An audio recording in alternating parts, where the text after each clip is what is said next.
Começa agora o Rede TV News, com Boris Casoy e Amanda Klein. Boa noite. Olá, boa noite. Brasil derrota Costa Rica nos acréscimos. O tombo de Tite na hora da comemoração. Quando eu olho para cima, tá o Cássio junto, eu digo, aí ferrou, porque eu ia lá comemorar junto. E a explosão da torcida pelo Brasil.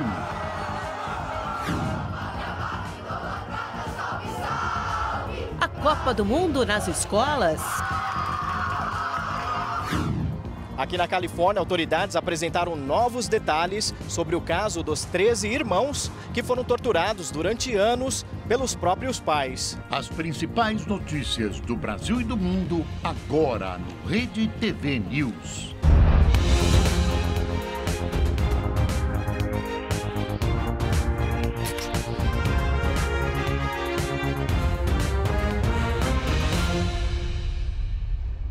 A delação do ex-ministro Antônio Palocci foi homologada hoje pelo relator da Operação Lava Jato no Tribunal Regional Federal da 4ª Região, João Pedro Gebran Neto.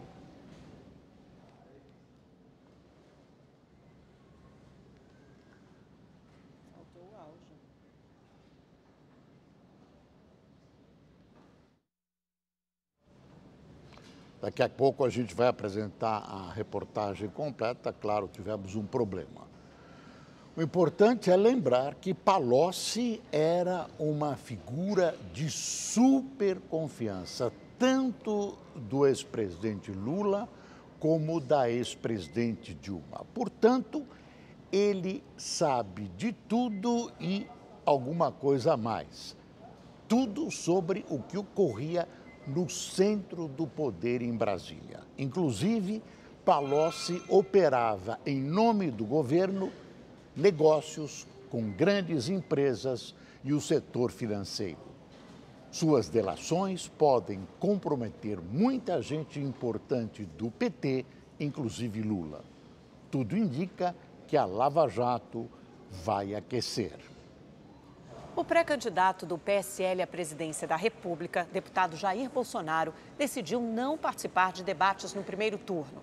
A informação é do colunista de O Globo, Anselmo Góes. A estratégia do político, segundo o jornalista, é fazer lives nas redes sociais e conversar com o eleitorado no horário reservado aos debates na TV. No entanto, a assessoria do pré-candidato não confirma essas informações. Bolsonaro lidera as pesquisas eleitorais no cenário sem o ex-presidente Lula do PT. Entre grande parte dos políticos existe a crença de que quem lidera as pesquisas não deve participar de debates, pois não tem nada a ganhar com isso e, ao contrário, só pode perder. Trata-se de um conceito antidemocrático, uma desculpa de quem não quer ou não tem ideias a expor ou a debater, e que precisa ser punida pelo eleitor na urna. A gente imagina que o pré-candidato Bolsonaro, se essa informação se confirmar, irá reformular essa sua posição esdrúxula. Olha, o quadro de candidatos ao Planalto está longe de ser o definitivo.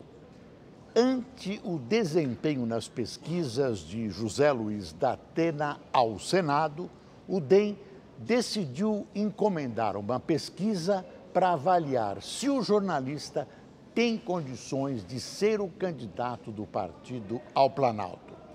Mesmo assim, não se afasta a possibilidade, que muita gente não acreditava há pouco tempo, de o DEM embarcar na candidatura de Ciro Gomes. A Petrobras vai recorrer da decisão do Tribunal Superior do Trabalho, que obriga a estatal a pagar 15 bilhões de reais aos funcionários. Por 13 votos a 12, os ministros do Trabalho, ou os ministros do Supremo Tribunal, do TST, decidiram em favor de uma ação dos servidores da estatal. Na ação, funcionários da Petrobras questionam a política de remuneração da estatal, que inclui pagamentos adicionais, como o trabalho noturno e periculosidade na base salarial. O TST foi favorável aos funcionários, por 13 votos a 12. A maioria dos ministros da Corte entendeu que a Petrobras não pode incluir no cálculo da base salarial da empresa os adicionais reivindicados pelos trabalhadores, independentemente deles terem sido aprovados em acordo coletivo e aceitos pela categoria. Aqui é só matéria de direito e interpretação de uma cláusula de um acordo coletivo de trabalho. Se ela custa mais para um ou custa mais para outro, isso não nos diz respeito, porque não é da nossa competência funcional. A decisão pode levar a Petrobras a pagar mais de 15 bilhões de reais para complementar salários de trabalhadores ativos e aposentados, além de elevar a folha de pagamento da estatal em 2 bilhões de reais por ano. A Petrobras disse que vai recorrer da decisão aqui mesmo no TST e no Supremo Tribunal Federal. A Advocacia Geral da União calculou que, se o pedido dos funcionários for aceito, 59 mil trabalhadores terão direito a um aumento salarial de até 35%. O homem acusado de atear fogo no porteiro de um condomínio em Teresópolis, na região serrana do Rio de Janeiro, se entregou à polícia. Ele teria cometido o crime por ciúme. Jefferson Quintanilha, de 23 anos, permanece internado neste hospital na Baixada Fluminense. As queimaduras atingiram os órgãos internos e o estado de saúde dele é grave. O porteiro foi atacado na última terça-feira. Câmeras de segurança do condomínio registraram quando Marcelo Cavalcante Gomes se aproxima da guarita, joga gasolina e acende um isqueiro. A guarita incendeia e o porteiro sai correndo com o corpo em chamas. Marcelo vai embora tranquilamente. A cabine ficou destruída pelo fogo. Vai ser difícil para ele também. Se olhar no espelho, a cabeça dele foi completamente queimada. O crime pode ter sido motivado por ciúme. Segundo a investigação, o agressor desconfiava que a mulher dele tivesse um relacionamento com o porteiro e que o caso tivesse se consumado no apartamento do casal. Não acredito. Ele tem uma namorada, primeira namorada dele, entendeu? Você vê, ele tem 23 anos, você vê como é que é a índole dele, a primeira namorada. Além de trabalhar no prédio, Jefferson mora no mesmo condomínio do agressor. Marcelo está preso e vai responder por tentativa de homicídio qualificado e crime de incêndio. A pena pode ultrapassar 40 anos de prisão. Uma transexual foi encontrada morta às margens do rio Uruguai, na fronteira oeste do Rio Grande do Sul. As câmeras mostram Douglas Rodrigues, de 22 anos, caminhando na calçada com Thalia Barbosa, de 33 anos. Em outro momento, eles aparecem conversando. São as últimas imagens da transexual, que foi morta a pauladas. A polícia teve acesso às imagens de uma câmera de segurança que flagrou a entrada e saída deles em um edifício horas antes do crime. Douglas foi preso em flagrante quando treinava no time de futebol que disputa a segunda divisão do Campeonato Gaúcho. Em depoimento na delegacia, ele confessou o crime. O jogador está na penitenciária estadual de São Borja. Segundo o delegado que investiga o caso, Douglas tinha uma relação recente com Thalia, de aproximadamente 15 dias.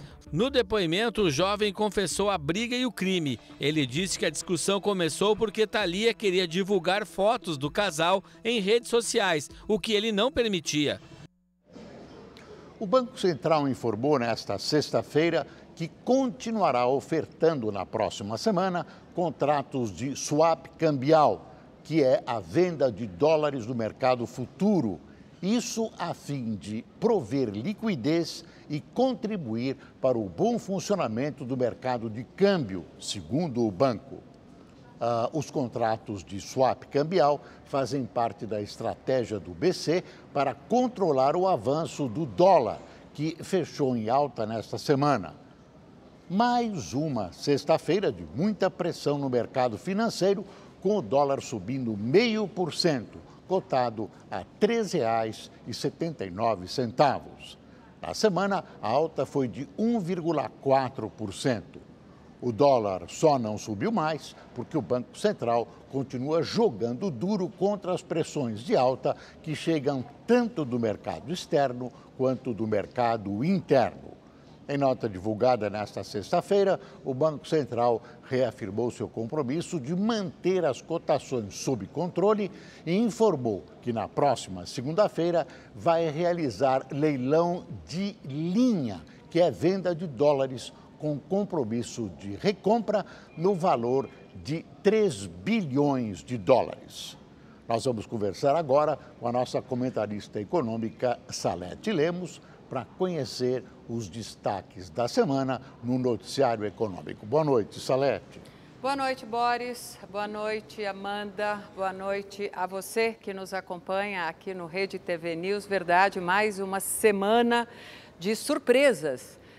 Maior do que o Jogo do Brasil hoje, hein? Surpresas no dia a dia da nossa economia, que começou bem, hein? Vamos combinar? Começou com a divulgação dos resultados do mês de abril, IBGE, resultados que confirmaram a retomada mais forte da economia com crescimento, indústria, comércio e também serviços. De janeiro a abril, gente, a indústria brasileira cresceu, acreditem, 4,5%. Bacana! No varejo, as vendas acumulavam alta de 3,4% e até o setor de serviços mostrou em abril o primeiro resultado positivo do ano. Ora, como o setor de serviço é o mais importante, não só para a formação do PIB, que é a riqueza toda do Brasil, mas principalmente geração de emprego, sinal amarelo. Esses resultados divulgados pelo IBGE no início desta semana confirmaram que estávamos no caminho certo da retomada do crescimento econômico, que é o que todos nós queremos. Um caminho que, você sabe, acabou sendo interrompido ou comprometido pela greve dos caminhoneiros. Greve que já mostrou aí seus primeiros sinais de desordem, começando pela inflação, que já se coloca no patamar de 1,1%. Ok, você vai dizer, imagina, ô Salete, a inflação no Brasil está baixíssima, está tudo sob controle, estamos abaixo da meta e tudo leva a crer que essa alta de preços apurada agora é localizada, não existe força para uma alta generalizada de preços. Concordo. Por outro lado, nós temos uma deterioração do cenário externo, gente. Alta dos juros americanos e principalmente fortalecimento da guerra comercial, que tem como líder os Estados Unidos. O mundo econômico está bem tumultuado. E o que os investidores estrangeiros estão fazendo? Tirando dinheiro do Brasil. Se mostram cada vez mais arredios e já tiraram milhões de dólares que estavam investidos no mercado brasileiro. E agora eu pergunto, Salete, não seria o caso do Banco Central, justamente para isso, para conter essa deterioração vinda do mercado externo, ter aumentado os juros na última reunião do Copom, na quarta-feira? Pois é, Amanda, essa semana eu tive várias reuniões com economistas e eu percebi a coisa dividida. Alguns diziam, não, tinha que ter aumentado agora, medida de precaução. Por quê? Porque se você for comparar o juro num papel brasileiro do americano, gente, é muito pequena a diferença. Você, telespectador, você ia comprar um título americano ou um título brasileiro com uma diferença de juro pequenininha? Agora, o Banco Central, na verdade, está de camarote, modo assistindo. Espera, Isso, modo espera. Deixa lá, está em análise. Não se sabe exatamente, Amanda, qual vai ser o impacto da greve, da desordem, não é a greve dos caminhoneiros, gente, da desordem que foi criada aí nos preços. Não temos nenhum programa de governo dos nobres candidatos. Não sabemos o mundão lá fora com essa coisa do Trump, que é bem maluco, nós já sabemos disso. Então o Banco Central falou, olha, na dúvida, deixa como está para ver como é que fica. Mas a grande maioria dos economistas acredita na retomada da trajetória de alta dos juros ainda este ano, Amanda. Pois é, parece que esse céu de brigadeiro durou pouco, né, Salete? Agora, eu não sei os outros, mas eu e você estamos compradas Brasil. Verde e amarelo. Verde e amarelo. Nós estamos otimistas. Estamos otimistas. Vamos lá. Obrigada, Salete. E agora sim, vamos ver a reportagem sobre a delação do ex-ministro Antônio Palocci, do PT. Foi homologada hoje pelo relator da Operação Lava Jato no Tribunal Regional Federal da 4ª Região, João Pedro Gebran Neto. O político fechou acordo com a Polícia Federal depois de tentar, sem sucesso, o entendimento com o Ministério Público. A homologação acontece 2 dias após o Supremo Tribunal Federal decidir que a PF também pode fechar acordos. Palocci foi ministro nos governos de Lula e Dilma Rousseff. Em interrogatório ao juiz Sérgio Moro, o ex-ministro disse que negociava propinas para o PT e que teria acertado um pacto com o Odebrecht com repasse de 300 milhões de reais ao partido. Palocci está preso em Curitiba desde setembro de 2016. O ex-ministro foi condenado a 12 anos, 2 meses e 20 dias de prisão pelos crimes de corrupção passiva e lavagem de dinheiro. Chegou a hora da previsão do tempo com Gabriela de França. Olá, boa noite a todos. Olha, o primeiro final de semana do inverno promete ser ensolarado e quente na maior parte do Brasil. É que a gente tem uma massa de ar seco aqui cobrindo toda essa área em amarelo do mapa. Essa massa impede a formação de nuvens. Com isso, os dias vão ser ensolarados aí nesse final de semana e bastante quente. Mas de manhãzinha e à noite a sensação vai ser de friozinho e a gente chama isso de amplitude térmica. Na capital paulista, amanhã, mínima de 15 graus, máxima de 26. Em Belo Horizonte, a temperatura fica entre 15 e 25 graus. Em Brasília, o dia começa com 14 graus e chega aos 26. No sul do Brasil, uma frente fria promete trazer chuva e deixar o mar bastante agitado em toda a costa do Rio Grande do Sul. O temporal chega principalmente a partir da tarde no centro-sul gaúcho. Nas outras áreas, o sol aparece entre muitas nuvens. E aí, por causa do mau tempo, vai ter queda de temperatura aí no Rio Grande do Sul. Na capital Porto Alegre, a mínima para amanhã vai ser de apenas 10 graus, máxima de 24 e tem chance de chuva aí, o tempo fica carregado desde cedo. Em Curitiba, o sol aparece entre nuvens, mínima de 12, máxima de 25 graus. Agora, no nordeste do Brasil, o tempo fica bastante instável, carregado em todo o litoral da Bahia. A chuva chega aí a qualquer hora do dia, chuva fraca, mas que pode durar durante todo o sábado. Nas outras áreas, o sol predomina. No norte do Brasil, as pancadas de chuva se espalham por toda a região e o ar segue abafado, com temperaturas altas. Vamos dar uma olhadinha, então, nas temperaturas? Mínima para amanhã em Manaus de 23 graus, 20 em Palmas, no Tocantins. E em Palmas esquenta rapidamente, viu? A máxima para amanhã é de 36 graus, 28 em Salvador, com chance de chuva e tempo fechado. Bom, e para encerrar a previsão do tempo de hoje, a gente vai ver uma imagem no mínimo curiosa. É que no céu de Icó, lá no Ceará, foi visto, olha só, um meteoro. Segundo especialistas, o objeto tem cerca aí de 4 quilos e passou numa velocidade de 18 quilômetros por hora. Bom, para rever esse vídeo e ainda ficar bem informado, é só clicar no site da Rede TV. Uma ótima noite para você e até a próxima. Tchau, tchau. E agora as notícias internacionais. Pelo menos 500 crianças que entraram nos Estados Unidos ilegalmente com suas famílias foram devolvidas aos seus pais. Mas o governo ainda não deixou claro o que vai fazer para resolver a crise na fronteira do país. Os detalhes com o correspondente Marcelo Medeiros. O abraço apertado e o choro incontrolável são de quem ficou 30 dias sem ver o filho e sem nem saber onde ele estava. Beata Mariana e Darwin foram separados 2 dias depois de entrarem no país sem documentos, pela fronteira com o México. Eles fugiam da violência doméstica da Guatemala. A mãe só conseguiu rever o filho depois de processar o governo americano. Todas as mães podem lutar como eu lutei. Elas têm que lutar pelos seus filhos. Das 2.300 crianças retiradas de suas famílias desde o mês passado, pelo menos 500 já estão reunidas com os pais. Nesta corte, na cidade de McAllen, no Texas, pela primeira vez em quase um mês, nenhum pai foi separado de seus filhos.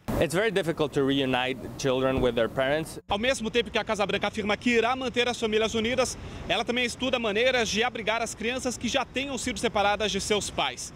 O Pentágono, por exemplo, irá ceder suas antigas bases militares para isso, com um total de 20 mil camas. Nesta sexta-feira, Donald Trump escreveu nas redes sociais que os republicanos devem parar de perder tempo com a imigração, enquanto mais congressistas do partido não forem eleitos. Em um encontro com pais que tiveram os filhos mortos por imigrantes ilegais, o líder americano endureceu novamente o discurso. Nós vamos reforçar nossas fronteiras. Nós temos que ter um país mais seguro. Nós vamos ter um país mais seguro.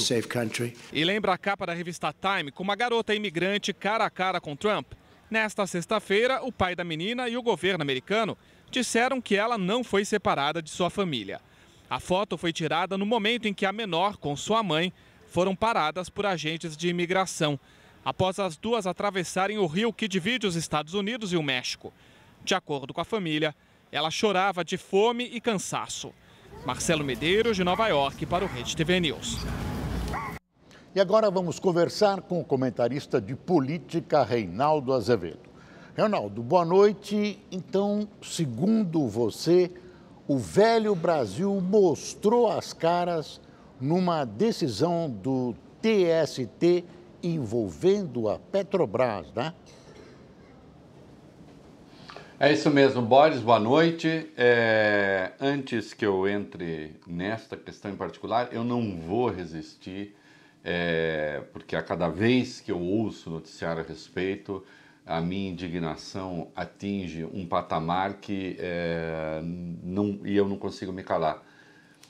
Não havia nada parecido com um campo de concentração na América, campos de trabalhos forçados ou campos de prisioneiros, desde o fim da Segunda Guerra, né? Agora o Donald Trump está nos oferecendo esse espetáculo grotesco.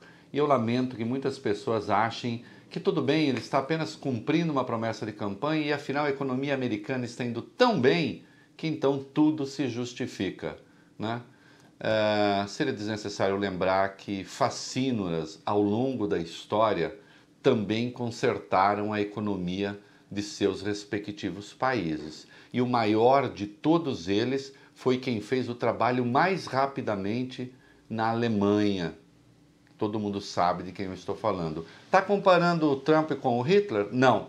Só estou dizendo que o fato de sujeito ter uma administração eventualmente eficiente na área econômica não faz dele um estadista, não faz dele um humanista, não faz dele nem mesmo alguém que deva ser considerado com distinção na espécie humana. Vamos voltar agora sim, me perdoe o desabafo, a questão da Petrobras. Uma ação trabalhista de 51 mil funcionários, na verdade é uma ação trabalhista movida por sindicatos que pegam a assinatura de 51 mil pessoas, não são 51 mil ações, né, pedindo lá uma indenização em razão de horas extras que não teriam sido pagas. Atenção, a Petrobras é conhecida por ser uma empresa que paga altos salários, que paga bons salários em toda a escala de produção, né? Mas uma ação trabalhista avançou, chegou ao TST, e o TST, Tribunal Superior do Trabalho, que já é uma excrescência, que nem deveria existir, porque se você tem alguma questão com a justiça, basta um tribunal comum, você não precisa ter um tribunal especial para isso, mas aqui no Brasil existe, aplicou uma multa à Petrobras de 17 bilhões de reais. 17 bilhões. 17 bilhões, 2 vezes aquilo que se calcula que a Petrobras perdeu, prejuízo que teve com corrupção. Uma empresa que está em fase de recuperação, uma empresa que teve que entrar num processo de desinvestimento, de venda de ativos, para conseguir sair do buraco, né? Por uma decisão dos senhores togados, com base numa legislação que não existe mais, né? Vai e aplica uma multa desse tamanho, sem atentar para a razoabilidade, que é um dos fundamentos do direito no mundo inteiro, né? Há decisões que, por serem irrazoáveis, por conduzirem ou o país ou a empresa ao caos, não podem ser tomadas. Mas aqui, por 13 a 12, um voto de diferença, né, se tomou essa decisão. É claro que a Petrobras vai recorrer, E é claro que isso, em último caso, vai parar no Supremo, né, a se manter essa decisão. Mas notem, esse é o país que tinha de acabar. Né?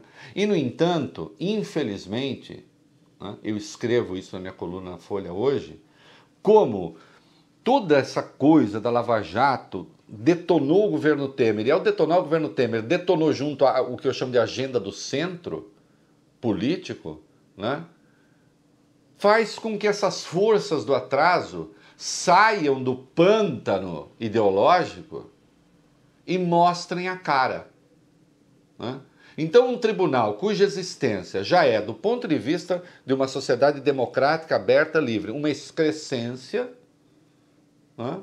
Aplique, segundo uma legislação que não existe mais, uma multa de 17 bilhões, que evidentemente causa um rombo brutal ser executada nos cofres de uma empresa que é, de resto, de economia mista, né?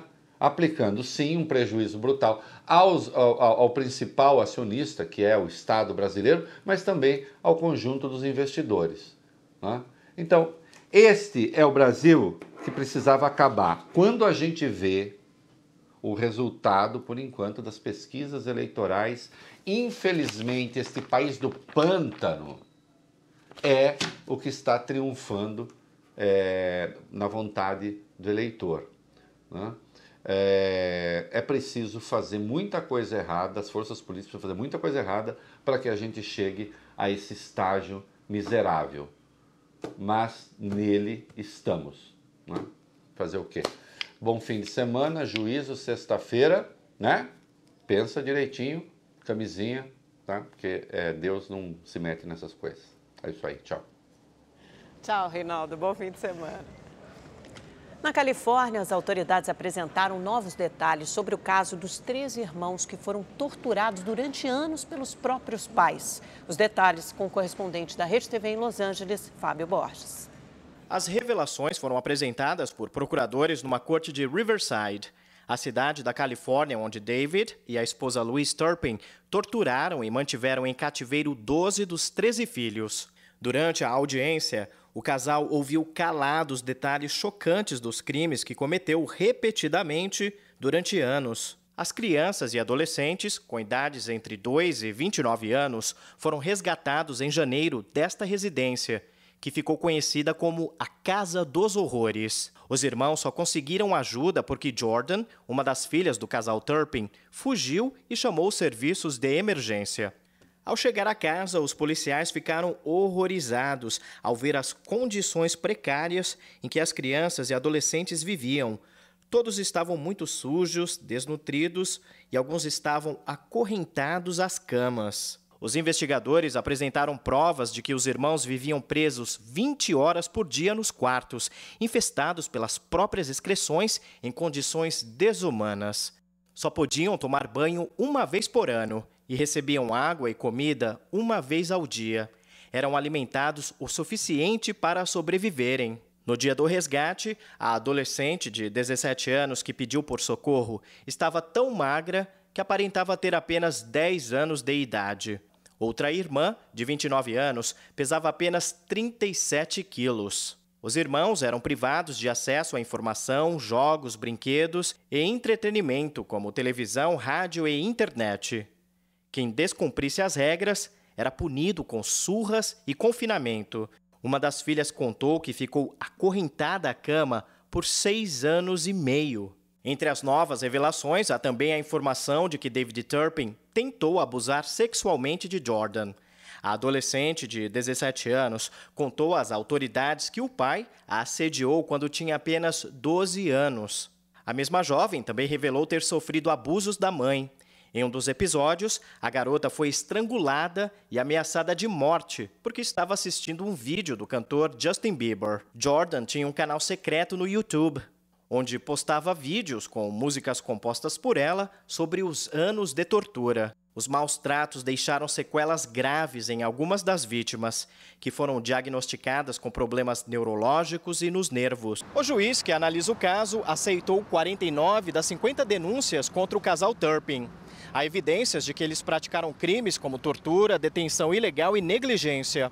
O casal se declara inocente, mas vai continuar preso pelo menos até o final do julgamento. Se David e Louise forem condenados, podem pegar uma pena de até 94 anos de prisão. David Turpin é engenheiro e trabalhava para uma empresa do setor aeroespacial. Ele e a esposa eram muito religiosos e reservados. Às vezes, passeavam com os filhos e postavam fotos da família como se todos vivessem normalmente. Os 7 adultos, entre os 3 irmãos, recebem assistência social e auxílio moradia. As 6 crianças vivem em abrigos e, por enquanto, o futuro delas é incerto.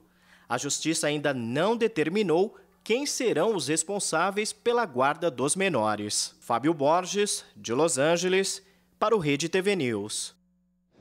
As duas Coreias anunciaram hoje o encontro entre as famílias separadas pela guerra.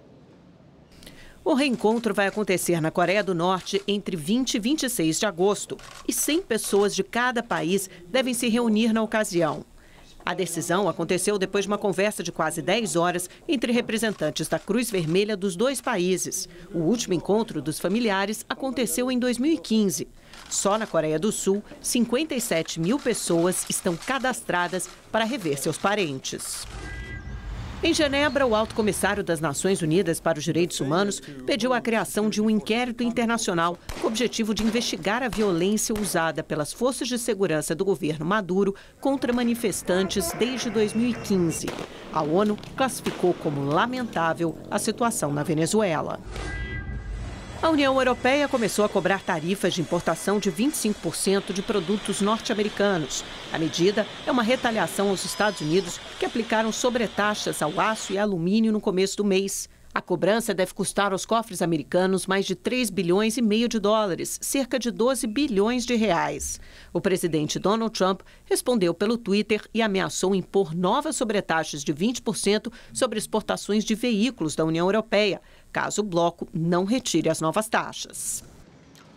Não é possível avaliar até onde vai essa guerra comercial desencadeada pelo governo do presidente Trump.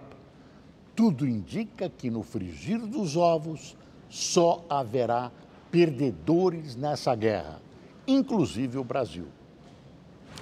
Hoje, mais 2 pessoas prestaram depoimento no caso da morte da menina Vitória Gabriele, de 12 anos, que acompanha tudo na delegacia de Araçariguama, no interior de São Paulo. É a repórter Beatriz Ferretti. Boa noite, Beatriz. E aí, avanços na investigação? Alguma novidade sobre esse caso? Boa noite. Sim, a polícia divulgou que as investigações sobre a morte de Vitória Gabriele apontam que houve um homicídio por motivos de vingança. Isso pela forma como o corpo da menina foi encontrado amarrado e também pelo local onde o corpo foi deixado, em um matagal numa estrada de terra. Um dos delegados responsáveis pelo caso esteve aqui na delegacia mais cedo e deu uma coletiva de imprensa. Ele também passou uma informação importante. Disse que a linha de investigação principal mostra que Vitória Gabriele foi morta por engano. Vamos ver por quê em um trecho da entrevista. Nada indica, não há nenhum histórico passado recente ou mais distante contra a família ou qualquer parente da vítima que indique que fosse ela mesma a vítima dessa vingança.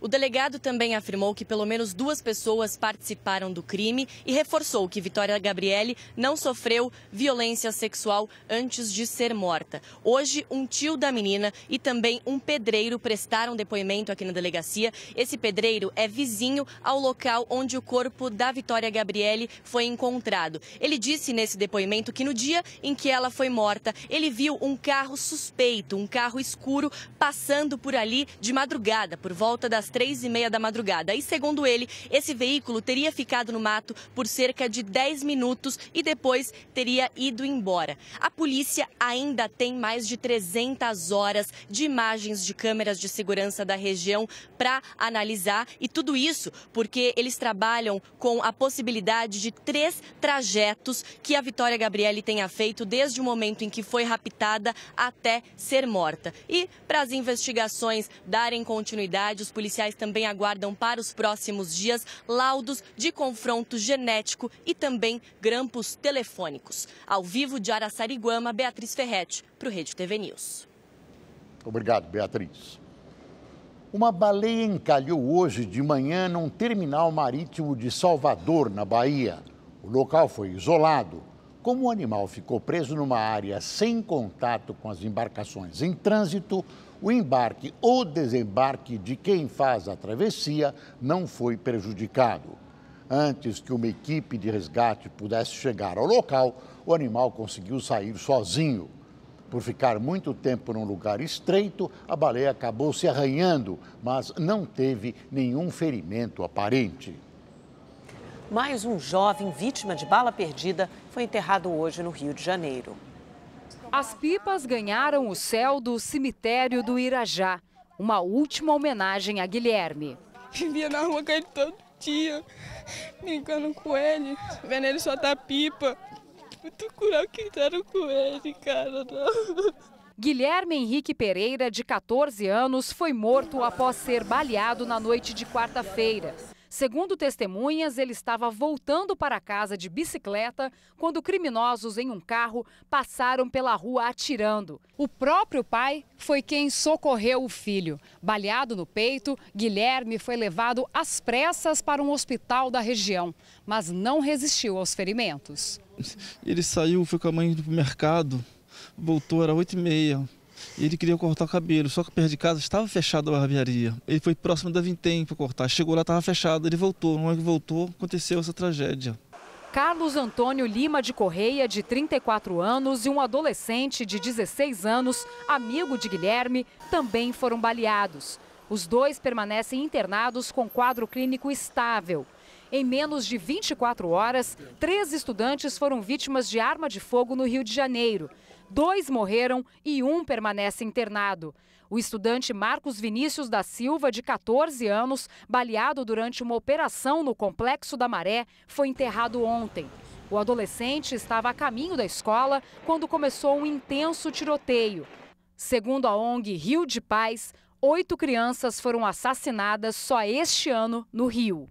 Por isso que nós exigimos a elucidação da autoria desses crimes bárbaros, porque por trás dessa cultura de morte, por trás da ação dos profissionais da morte, que pagam para matar, que gostam de matar, que matam e depois vão tomar cerveja, há a cultura da impunidade. Espero que descubra quem fez isso com meu filho, que ele pague por isso.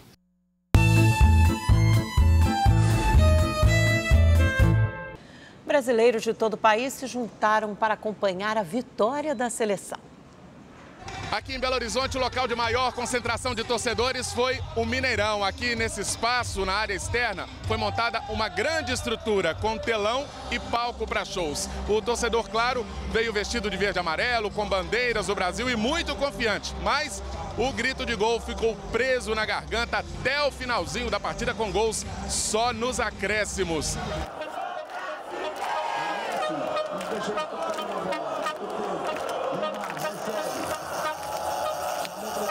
Aqui no Rio de Janeiro, a animação tomou conta das ruas logo cedo.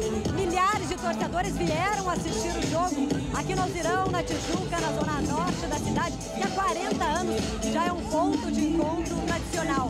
Na última Copa, mais de 300 mil pessoas passaram por aqui.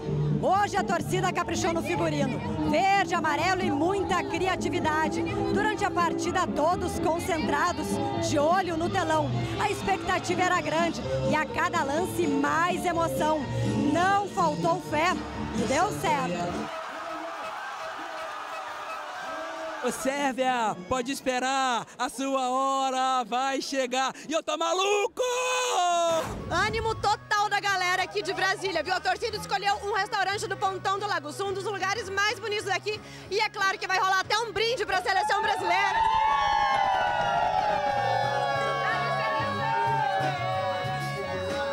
Agora eu quero saber o seguinte, foi apertado, mas deu certo, não foi? Foi apertado, pressão psicológica gigante, né? Coraçãozinho apertado mesmo. Coitado do Tite, fica com pena do Tite, mas graças a Deus no final deu tudo certo. Vamos lá pra frente agora, mais um jogo, é isso aí, acabar com a Sérvia agora e ficar em primeiro no grupo, se Deus quiser. Saúde! Aqui na capital pernambucana, a comemoração pela vitória brasileira foi debaixo de sol forte e muita animação aqui na arena gratuita, montada no Cais da Alfândega, no bairro do Recife. Além do telão de alta qualidade, do show gratuito do Grupo Molejo, dos bares, enfim, de toda a estrutura montada para cerca de 5 mil pessoas, os torcedores também se divertiram ao som do frevo pernambucano. Teve orquestra e, claro, a presença ilustre dos bonecos gigantes. Meu coração estava tremendo demais, já chorei. Já gritei, já chamei a turma toda para vir para cá. Meu coração não aguenta mais não. 2 gols só depois dos 45 minutos. A galera tá aqui ainda, ó, sem acreditar.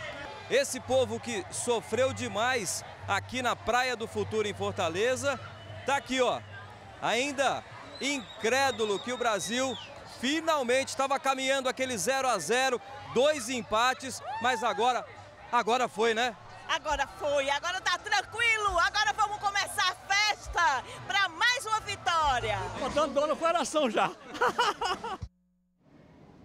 E alunos de um colégio de São Paulo deram uma pausa nas aulas para acompanhar a vitória brasileira. O repórter Igor Duarte foi conferir. Garotada concentrada, todo mundo estudando e prestando atenção no professor. Mas isso vai acabar agora. Professor, tá na hora do jogo do Brasil.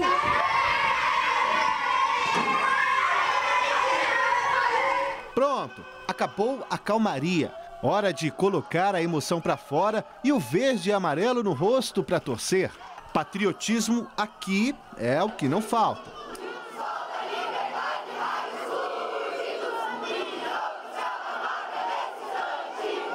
Começa o jogo e a cada chance criada pela seleção, o grito é um só.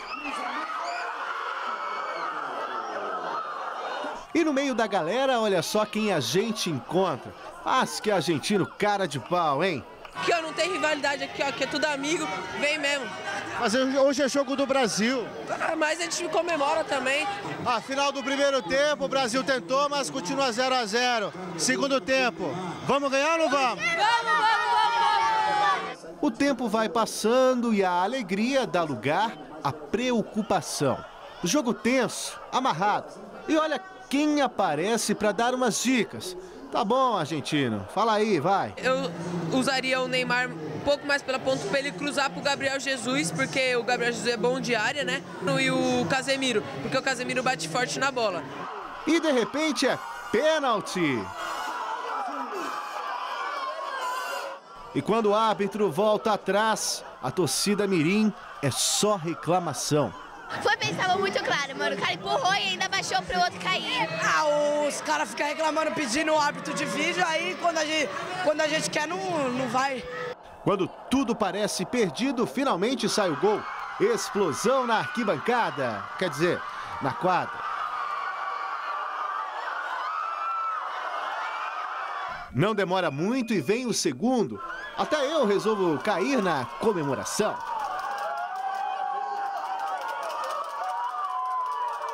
Fim de jogo. É hora de voltar aos estudos, mas com a cabeça ainda na seleção brasileira. E turminha boa de bola. E por falar em bom de bola, vamos conversar já com o nosso repórter Luciano Júnior, que fala ao vivo de Sochi, na Rússia.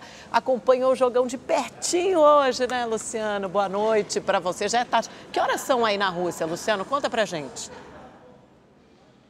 Boa noite, Amanda. Boa noite, Boris. 2 horas, 2 minutinhos aqui na madrugada em Sochi.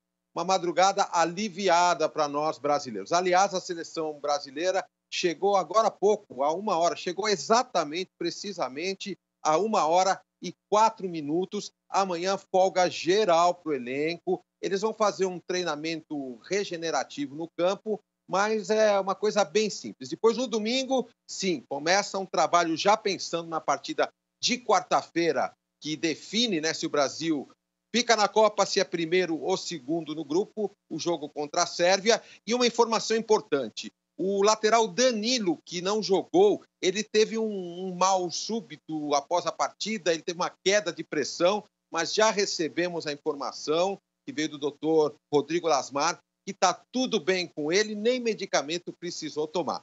Mas olha, ufa, vamos descansar a cabeça hoje, o torcedor, porque foi jogo para cardíaco. Mas foi bom demais, 2-0, valeu, né?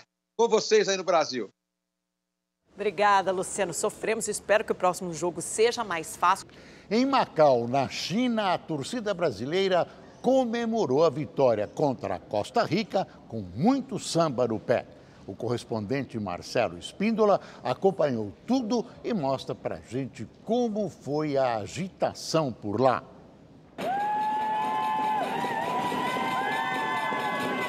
Na companhia de chineses e estrangeiros de várias partes do mundo, a torcida brasileira assistiu apreensiva à vitória da seleção.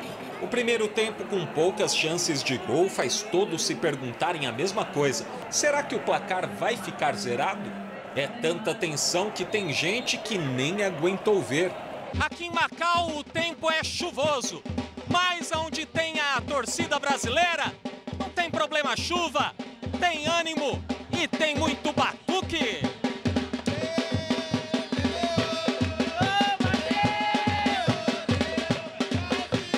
No bar dedicado ao rock, é a roda de samba que dita o ritmo e faz até russa mostrar a ginga brasileira. Olha só para isso, todo mundo aqui torce pro Brasil. E olha aí, nem chinês ficou parado. A roda de samba só teve fim mesmo quando o Brasil começou a balançar as redes. Isso aqui é Brasil! Isso aí é o retrato de um povo brasileiro que não desiste nunca! Marcelo Espíndola, de Macau, para o Rede TV News. E amanhã também tem jogo decisivo no grupo F, o da Alemanha. Os alemães terão um desfalque importante. Os alemães estão pressionados e precisam vencer a Suécia a qualquer custo para manterem vivas as chances de classificação para as oitavas. O técnico Joachim Löw vai ter um desfalque importante. Hummels sentiu uma lesão no pescoço. Mesmo sem um dos líderes do elenco, Löw está confiante. Vamos mostrar uma reação. A reação tem que ser vista em campo. Estou convencido que os jogadores vão mostrar.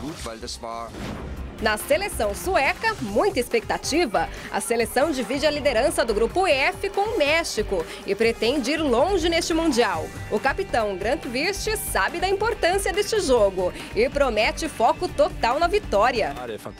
Estamos prontos para causar impacto na Copa do Mundo. Podemos nos classificar com o resultado do jogo de amanhã e isso é sensacional. O time deve ser o mesmo que venceu a Coreia do Sul na primeira rodada. Por falar nos coreanos, o técnico Shin Tae-yong terá dois grandes problemas para lidar com o México. O primeiro é o calor em Rostov, que facilitará, segundo ele, o jogo mexicano. O segundo problemão é um desfalque importante. O lateral Park Jo-woo se machucou no jogo contra a Suécia e está fora da partida, que também é decisiva para os sul-coreanos. Do lado mexicano, a esperança de se classificar é grande, mas o técnico Juan Carlos Osório prega humildade. Para ele, a vitória sobre os alemães não significou nada, ainda. A equipe que vai enfrentar a Coreia do Sul deve ser a mesma que venceu a Alemanha. Pelo grupo G, Bélgica e Tunísia abrem a rodada no sábado. Os belgas querem manter o bom momento após a vitória em cima do Panamá por 3-0. O técnico Roberto Martinez conta com um aliado para garantir a vitória.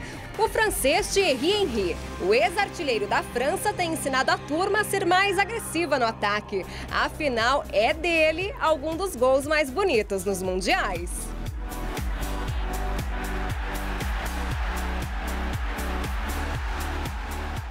E vamos voltar para a Rússia com o enviado especial Luciano Júnior. Luciano, amanhã tem um jogo importante aí em Sochi, não é mesmo? Conta pra gente como é essa história.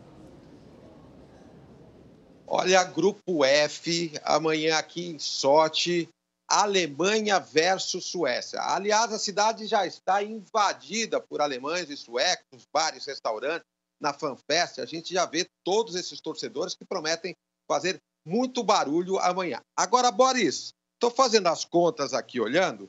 Se a Alemanha amanhã perde e o México ganha, acabou. A Alemanha volta para casa. Agora, se a Alemanha ganhar e na última rodada ficar em segundo lugar nesse grupo F, sabe o que pode acontecer? Se o Brasil ficar em primeiro no nosso grupo, a gente estreia nas oitavas de final contra os alemães. Olha só a importância desse jogo de amanhã. Vamos ver o que vai dar. É com vocês aí no... Obrigada, Luciano. E olha, agora uma notícia importante. Há pouco, o ministro Edson Fachin, relator da Operação Lava Jato no Supremo Tribunal Federal, arquivou o pedido de liberdade apresentado pela defesa do ex-presidente Lula. A segunda turma da corte julgaria o recurso na próxima terça-feira, dia 26, aquela defesa que a gente vem falando há tanto tempo aqui nos últimos dias. E o arquivamento veio logo após a vice-presidente do Tribunal Regional Federal da 4ª Região em Porto Alegre remeter o recurso que se refere ao processo do triplex no Guarujá, aquele pelo qual Lula foi condenado, está preso, para o Superior Tribunal de Justiça e não para o STF. Então, foi para o STJ, que é um abaixo do STF. A defesa de Lula pode recorrer. O ex-presidente está preso em Curitiba desde abril, quando foi condenado a 12 anos e 1 mês de prisão em regime fechado por lavagem de dinheiro e corrupção.